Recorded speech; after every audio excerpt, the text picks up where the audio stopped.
दोस्तों, हम सभी यह तो जानते हैं कि भगवान परशुराम विष्णु के 6वें अवतार थे, जिन्होंने 21 बार पृथ्वी से क्षत्रियों का नाश किया था।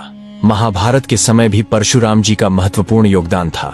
उन्होंने 3 महान योद्धाओं भीष्म, द्रोणाचार्य तथा कर्ण को शिक्षा प्रदान की थी। लेकिन एक दिन उनका अपने ही शिष्य भीष्म पितामह से भयंकर युद्ध भी हुआ था। अब सवाल ये उठता है कि पितामह भीष्म और भगवान परशुराम का युद्ध क्यों हुआ था। चलिए जानते हैं। पौराणिक कथा के अनुसार भीष्म पितामह हस्तिनापुर के महाराज शांतनु और देवी गंगा की 8वीं संतान थे। उनका मूल नाम देवव्रत था। भीष्म ने आजीवन विवाह न करने की प्रतिज्ञा ली थी। बाद में सत्यवती की राजा शांतनु से चित्रांगद और विचित्रवीर्य नामक 2 पुत्र हुए। महाराज शांतनु की मृत्यु के पश्चात चित्रांगद के बड़े होने पर उन्हें हस्तिनापुर का राजा बनाया गया। कुछ ही समय बाद गंधर्वों से युद्ध करते हुए चित्रांगद मारे गए। इस पर भीष्म ने उनके अनुज विचित्रवीर्य को राज्य सौंप दिया। भीष्म की मां सत्यवती ने विचित्रवीर्य के लिए योग्य कन्या लाने को कहा। यह आदेश पाकर भीष्म काशी नगरी पहुंचे, जहां अंबा, अंबिका और अंबालिका के स्वयंवर की तैयारी चल रही थी। वे तीनों ही काशी की राजकुमारी तथा बहनें थीं। भीष्म ने वहां आए सभी राजाओं को परास्त कर दिया तथा तीनों राजकुमारियों का अपहरण करके हस्तिनापुर ले आए। वहां लाकर उन्होंने तीनों राजकुमारियों को मां सत्यवती के सामने प्रस्तुत कर दिया। तब राजकुमारी अंबा ने भीष्म के सामने याचना की कि वह राजा शाल्व को मन ही मन में अपना पति मान चुकी है, क्योंकि वो उनसे प्रेम करती है तथा वे भी उससे प्रेम करते हैं।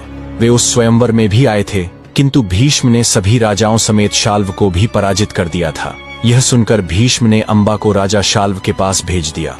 अंबा राजा शाल्व के पास गई तथा स्वयं को पत्नी रूप में स्वीकार करने को कहा। चूंकि भीष्म भरी सभा में राजा शाल्व को परास्त कर राजकुमारी अंबा को हर कर ले गए थे, इसलिए उन्होंने अंबा को पत्नी रूप में स्वीकार करने से मना कर दिया। निराश होकर अंबा पुनः हस्तिनापुर लौट आई।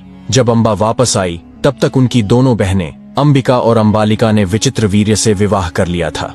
अंबा ने भी राजा विचित्रवीर्य के सामने विवाह का प्रस्ताव रखा, लेकिन विचित्रवीर्य ने भी एक राजा से ठुकराई हुई राजकुमारी से विवाह करने हेतु इनकार कर दिया। जब अंबा को उसके प्यार ने और उस राजा ने, जिसके लिए उसका अपहरण हुआ, दोनों ने ही अस्वीकार कर दिया, तब उसने भीष्म से कहा कि अब भारतवर्ष में कोई मुझसे विवाह नहीं कर सकता, इसलिए जिसने मेरा अपहरण किया है उसे ही मुझसे विवाह करना होगा। अंबा ने भीष्म से विवाह करने का प्रस्ताव रखा, लेकिन भीष्म ने अपनी प्रतिज्ञा याद दिलाते हुए उससे विवाह करने से मना कर दिया। यह सुनकर अंबा को अत्यधिक क्रोध आ गया तथा भीष्म से बदला लेने के लिए वह वहां से चली गई और पूरे भारतवर्ष में किसी को तलाशने लगी जो उसको भीष्म से बदला लेने में मदद कर सके। लेकिन एक के बाद एक सब राजाओं ने उसे इस कार्य में साथ देने से मना कर दिया, क्योंकि उस वक्त कोई भी राजा भीष्म जितना युद्ध कला में सशक्त नहीं था। तब अंबा आखिर में गुरु परशुराम के पास गई, जो कि भीष्म के भी गुरु रह चुके थे। परशुराम की शस्त्र विद्या सबसे श्रेष्ठ थी। परशुराम एक अबला नारी जो कि मदद मांगने आई थी, उसे मना नहीं कर सके और युद्ध के लिए राजी हो गए। परशुराम अंबा की यह व्यथा सुनकर अत्यधिक क्रोधित हो गए और उन्होंने भीष्म को अंबा से विवाह करने के लिए कहा।